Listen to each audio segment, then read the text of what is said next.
Redditors who are fascinated with World War II, what are some trivial story that actually happened? After World War II, a large amount of aircraft tires were left in Italy. Someone bought a bunch of them, built a frame, and threw in an engine. These became Vespas. Yep, and the early Vespas were mostly painted green from surplus paint that was commandeered after World War II. I think it was during the race to the sea when there was apparently a ceasefire due to a massive rainstorm that flooded the trenches. Everyone had to get out of the trenches and stand in no man's land. There is supposed to be a moment of mutual misery between the sides that caused them to just not fight each other on parts of the line. Man, imagine the nerves of the soldiers that stood up first. My grandfather and his mate jumped into a foxhole trench during a shelling in the Ardennes and proceeded to surrender to a German soldier who had, unbeknownst to them, frozen to death against the wall with his weapon pointed in their general direction. Took them a moment to figure out. It was one of his favorite stories. Not so much a story, but powerboat racing only became a thing because there were so many surplus aircraft engines lying around at the end of the war. A German Me-109 pilot, Franz Stigler, chased down an American B-17 piloted by Charlie Brown, yes, that was his name, trying to get back to England after making a bombing run. The bomber was severely damaged and several of the crew were wounded, which would have made it an easy kill. Rather than shooting him down, Stigler escorted him out of German territory and out over the North Sea, flying close to him to prevent fire from ground AA crews. Several decades after the war, they tracked Stigler down and they both met and became close friends. As a matter of fact, Franz was so close from earning Knight's Cross, in which he only needed to shoot down another enemy bomber. His brother was also killed by a bomber. That's why his action to spare the lives of those in the B-17 was extraordinary. One of my favorite stories is about Shifty Powers, one of the guys in Band of Brothers. He had such a keen sense of observation in the woods that he noticed a tree had moved overnight. It was a German patrol trying to sneak up on his group. I just finished Band of Brothers actually. Great book, highly recommend. And I think the tree was disguised German artillery moved up in preparation for a bombardment on their defensive line at Bastogne. He handed the binoculars to a few others to see if he was crazy, and eventually they confirmed it and called in a few shells of their own. My favorite World War II story is of Yang Kyung-jong. He was a Korean kid who got conscripted into the Japanese army in 1938. The next year he was captured by the Red Army and forced in a labor camp, and later drafted into the military. In 1943, he was captured by the Germans and sent to serve in the Wehrmacht in France where, on D-Day, he surrendered to American paratroopers. Dang, he got a long rough journey in life. He got a movie inspired by him too. My grandpa was in World War II and he never really talked about what he did, but there are two stories he told me. First one takes place in Russia. Grandpa was in the Navy and one night him and his buddies were out on the town having a grand time.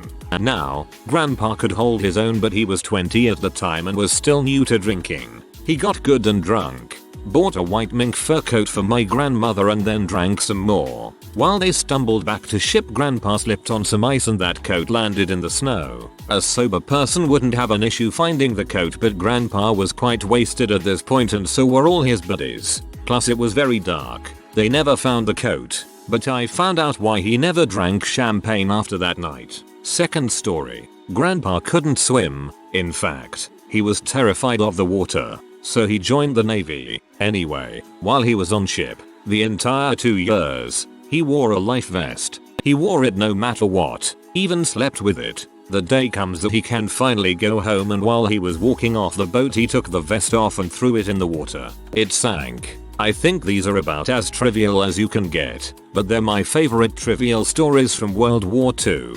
The second story is amazingly hilarious. Much respect to your grandpa.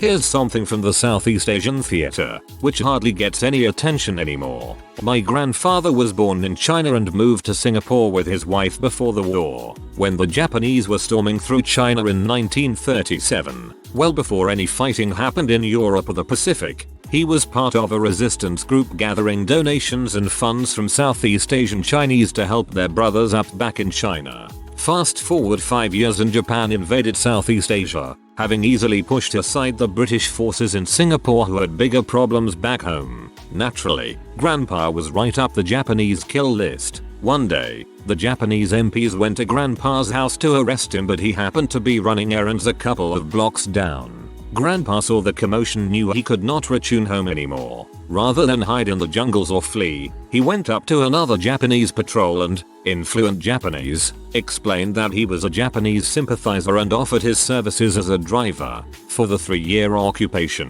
He lived a good life among the Japanese soldiers even while he was a wanted man. I can only imagine the look on Grandma's face when he returned home after the surrender. Your grandpa is actual mad lad.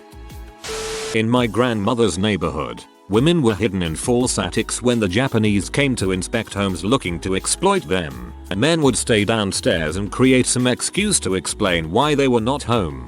These attics were made of very thin sheets of wood covering the crossbeams. One neighbor's wife accidentally stepped off a crossbeam and made a hole in a sheet. Seconds before the Japanese got to the door, her quick-thinking husband grabbed a laundry pole, with clothing still pegged to it, and stood under the hole explaining that he'd accidentally struck the ceiling while doing laundry. The Japanese laughed and left, but they weren't sure if they'd actually bought the story, and the ladies stayed hidden for several days in case they came back.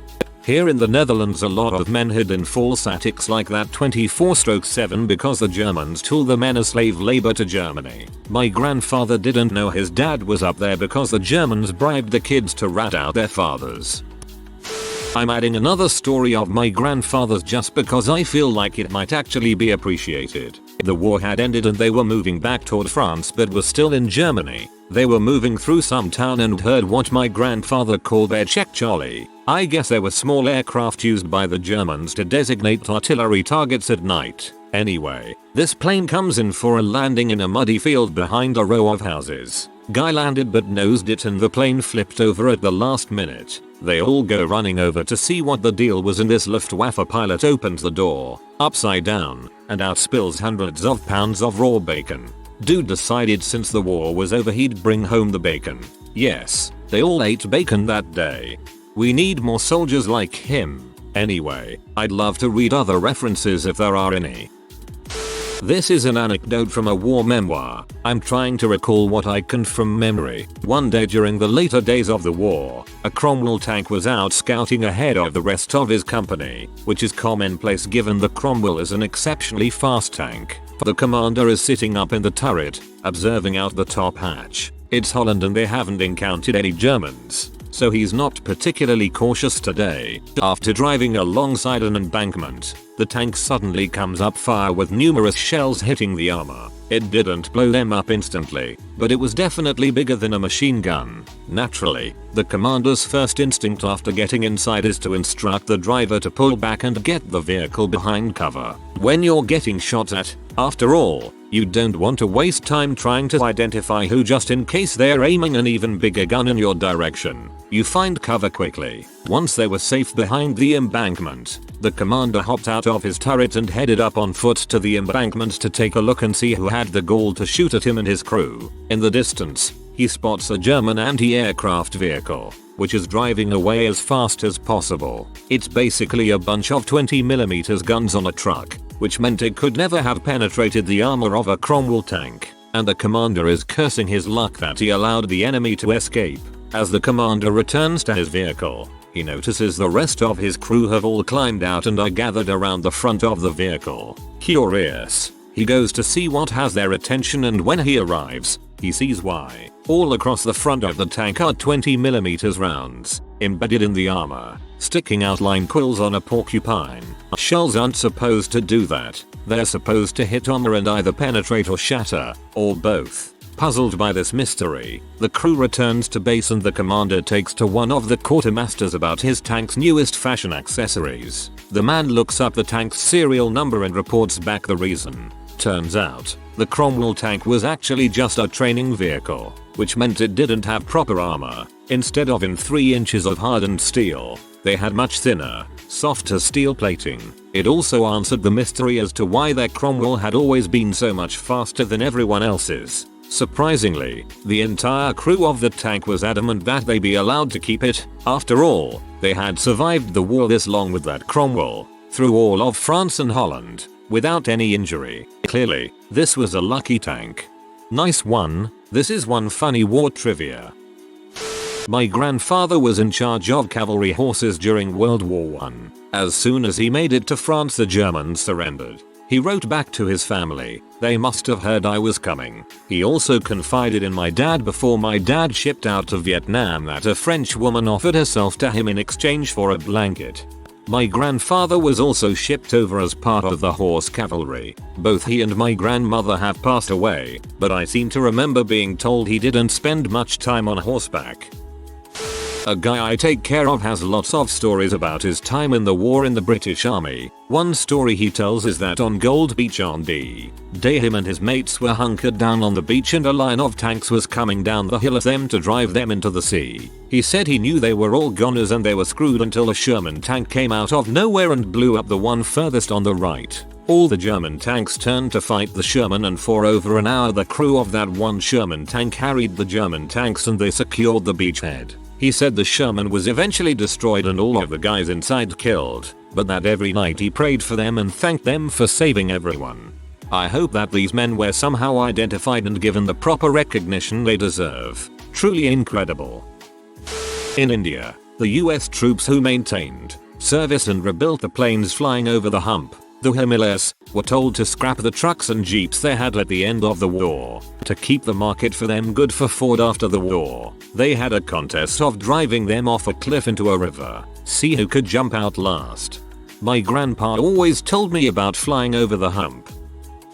A true bit of trivia, for many years when asked about his experience as a gunner on the USS Mississippi, my grandfather's go-to response was to mention that his pudding got stolen at lunch one day, and that ever after that he was vigilant against this threat. The man was passionate about the issue.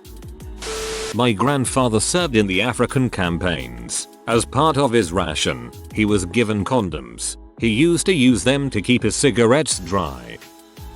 I'm not entirely sure what my granddad did during World War II. All I know is that he did math and helped to figure logistics. He was in North Africa, Italy and the Pacific, but he never told us anything else. The only thing we do know is that he smacked down his own mother when she complained about rations. And that's only because my mom still has the letter. It wasn't mean, just very direct. He broke down the cost of supporting a military during wartime and what a soldier actually receives. Very cool. You might enjoy reading Cryptonomicon. It features storylines like that. My grandfather fought in the Pacific Theater and got his finger chopped off by a Japanese soldier. He eventually shot him and he took the sword that cut his finger. Hi guys, sorry for the delay, I'm new to Reddit. I forgot to mention there is a blood stain from his finger still on the sword. I'm not sure how, but there is. I'm on vacation right now, so I'm looking for a picture of it to share. My grandfather was in the Italian campaign. Near the Italian surrender, his battalion came upon some Italians hiding in a bush. In his best Italian he said, "Come out or we'll shoot." Instant laughter came from the bush and they all surrendered. He asked why they were all laughing and one replied, "You said come out or we'll crap." That was his favorite story to tell, and he hated talking about the war. My pop, God bless his soul, had his stripes ripped off. This happened after refusing to go on a scouting mission due to believing that it was suicide. Even for a soldier, no one made it back. Dang, another butterfly effect here. Glad to know that your grandpa listened to his gut. May he rest in peace. My grandparents and mother were Japanese POWs in World War II, Dutch, captured in Indonesia. My grandmother had a beautiful lace christening gown that she was able to keep hidden through the entire war by folding it as small as possible and tying it up in some rags. Post-war all of their kids, grandkids and great-grandkids have been baptized in that gown. At the start of World War I, a German liner, the Cap Trafalgar, was in South America. It turned into an armed merchant raider by adding guns from a German patrol craft. The captain of the Cap Trafalgar disguised his ship's identity by camouflaging his ship as a British liner, the Carmania. At the same time, the real RMS Carmania was called up to serve as an armed merchant cruiser, outfitted with guns and sent to the South Atlantic to hunt for German liners operating as merchant raiders. The two ships eventually fought an engagement resulting in the sinking of the Cap Trafalgar by the very ship it was disguised as. The original version of story had the captain of the RMS Carmania, by coincidence, disguising his ship as the Cap Trafalgar, which later was shown to be false. That ship's a spy.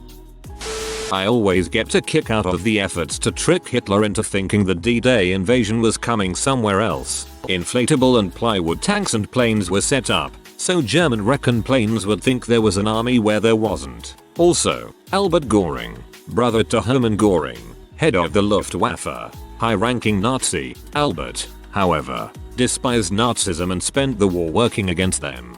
He'd helped Jews escape, use his business influence for sabotage, forge his brother's signature, etc. When calls for Albert's arrest came up, however, Hermann would make them go away. Also, as a bit of an aside, in the last days of his life, in the 1960s, he married his housekeeper, just so his pension benefits would transfer to her. Good guy.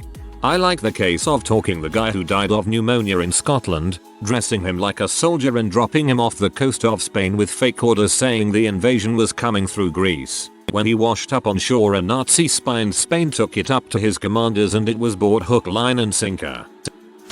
My grandfather went for a P during the Greco-Italian War, part of World War II, in northern Pindus, and came back with a platoon of Italians who had surrendered to him after seeing him, probably hoping to be sent home. Your grandfather was so hung, the Italians surrendered to him. My father's uncle was a master machinist in Nashville, TN. He was approached by a man in a suit to machine 2 copies of a part to very exact specifications. He was to contact the gentleman when the parts were ready, which he did. The gentleman picked up my great uncle in a windowless van and drove him several hours away. When they stopped, he got out and was told to go into a wooden shack to test fit the parts into the larger device they were made for. They both fit perfectly. He was paid rather well and driven back to Nashville. He had no idea what he had been a part of until after the bombs were dropped on Hiroshima and Nagasaki.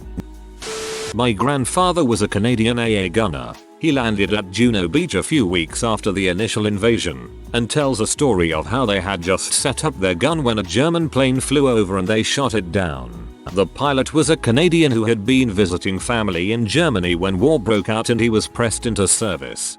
I imagine they knew each other were Canadian when, after your granddad got out of the AA emplacement and walked over to the plane and the pilot got out of the wreckage, they both simultaneously said sorry. My mom was born in St. Dizier in 1941. Her father and uncles were all pals, and they all escaped prison to fight the Germans again. One day my mother's house was searched by the German army, and an officer picked up my mother and tried to leave with her. My grandmother pleaded with him to let my mom go, which he eventually did, and told my grandmother that he had a daughter too. You know, it's important to realize that all soldiers, no matter which side they fight for, are after all just humans. They feel pain. They have motivations to fight. They have families waiting for them in the home. B-17 tail gunner gets his plane blown out from behind him, leaving him with the remains of a vertical stabilizer and the rest of the tail. Rides it to the ground because it formed a makeshift glider and managed to not kill him. OMG. Imagine hearing a horrendous noise and being jolted in your seat. Then your stomach flies up into your throat due to the change in gravity. You feel a very cold wind up your backside and you notice you are missing 90% of your vehicle. Well, crap. My grandfather served as a medic in World War II. Normally the Nazis didn't keep to the rules of war and medics and ambulances were usually shot at. To counter this behavior, my grandfather was assigned to be a machine gunner atop the ambulance. Whenever they came across a hedge or wooded area, they would mow it down first in order to not get killed themselves. Apparently he helped take out a SS regiment doing that once. Got a medal too. A machine gunner atop the ambulance. Now this is the definition of badassery. Late to the party, but whatever. My grandfather was captured by the British in late 1944. He spent the next 1.5 years as a POW in England. He never really talked about what they did to him, but he loved to talk about having a pet fox in his cell. He traded some of his rationed cigarettes with the guards for some extra food for the fox. He told me that the fox was the only thing that kept him sane. It doesn't matter how late you are, I'll be here reading all the comments. However, rarely do I find a story from a German's perspective. Yet I find it mesmerizing to know that he made friend in the cell, and looks like the guards are not that ruthless. I'd love to read another story of your family if you don't mind. My grandpa, who is 101, was a bomber mechanic in World War II in the US Army AF. He shipped back from England after the European War was over. He helped fly POWs out of Munich, then went to Florida to put a new crew together to ship over to the Pacific. He stayed on base during a Christmas holiday and a hurricane came through, which demolished the barracks he lived in. The wall fell over on him, but he was by a window, so he survived because he went through the glass. He got all cut up and broke his leg, got rescued, and ended up in the hospital and never went to the Pacific. He kept some of his tools because they were just scrapping them, and I have them now. Probably late to the party here, but here goes. My grandfather in World War II lived in Ukraine and got pulled into the army by the Russians. Not sure where he was actually put. He was also part German, and so when he was captured, he told his captors that he was German. So they just put a swastika armband on him and let him fight in his Russian uniform. He got captured by the Russians and they let him fight again for them. Grandpa told me this story. There was this base out in the desert. A soldier there was manning an AA gun and kept noticing this spy plane above them. He asked his officer if he should shoot down. Officer said yes. Next time he saw the plane, he shot it down. The plane was able to land relatively safely, skidding on its belly in the sand. The pilot was captured and interrogated. He was asked if he had any family. A name he mentioned was very familiar. It was the name of the guy who shot him down. They asked the gunner if he had a brother by the name of the pilot. Gunner said yes. The gunner said yes. The gunner shot down his own brother who was on the opposite side of the war. 2 stories. My grandfather was on a recon mission in a small village in France. He was sneaking around the buildings when he heard the loud shoes of Nazi soldiers on cobblestones. He said, the Nazis could always be heard coming down the street because of their hard leather shoes. He was ready at the corner when a cow came charging around at him. Toward the end of the war, he was responsible for transporting and watching over a high-ranking Nazi officer. He spent so long with him, it became easy to see how in any other time they could have been friends. He said he never felt more conflicted his entire time while at war. Jasper Maskelyne was a popular British stage magician who joined the Royal Engineers during World War II and used his talents to really mess with the Germans. He made battleships appear where there were none, made bombers miss their targets by hiding moving them, blinded bomber pilots with strobe lights so they couldn't focus, and smuggled a bunch of James Bond type escape tools and care packages to POWs. In 2002, The Guardian wrote, Maskelyne received no official recognition. For a vain man this was intolerable and he died an embittered drunk. It gives his story a poignancy without which it would be mere chest beating. He was so unusually awesome, but this statement hurts me a bit. A British pilot got separated from his squad and formed up with a squad of German Bf-109s. Crap went down when he realized that they were not, in fact, Hawker Hurricanes. Source: heck if I remember where I heard it. Dang, this sounds awesome if it's true. I'll find another resources if you could remember any other details.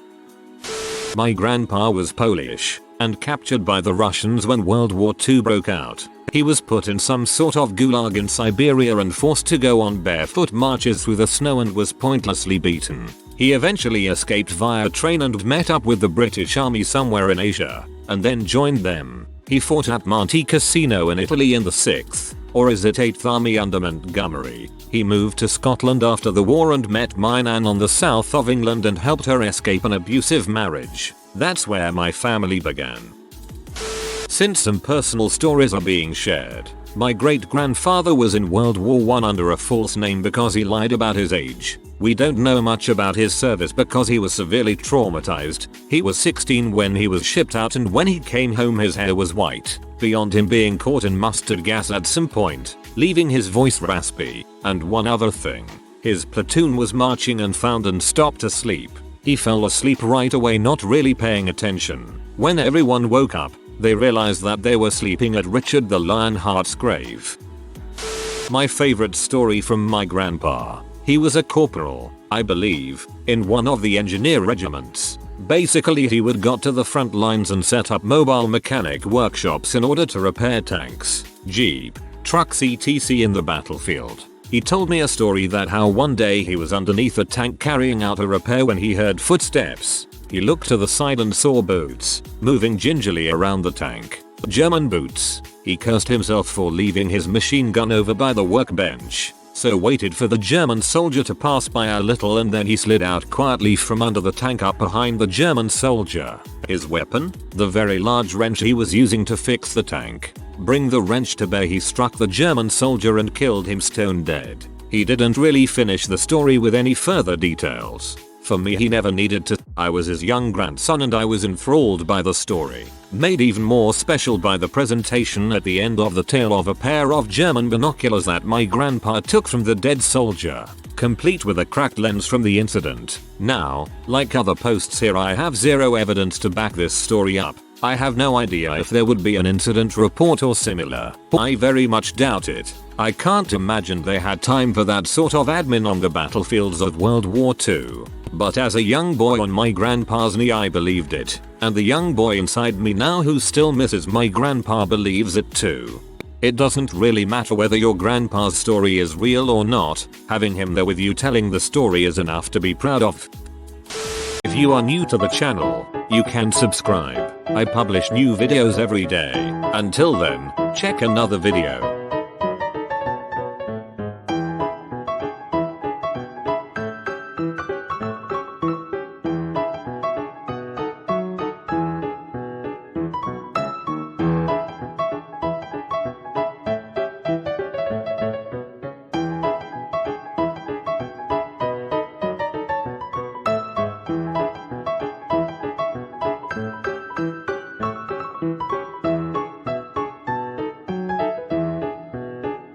Bye for now.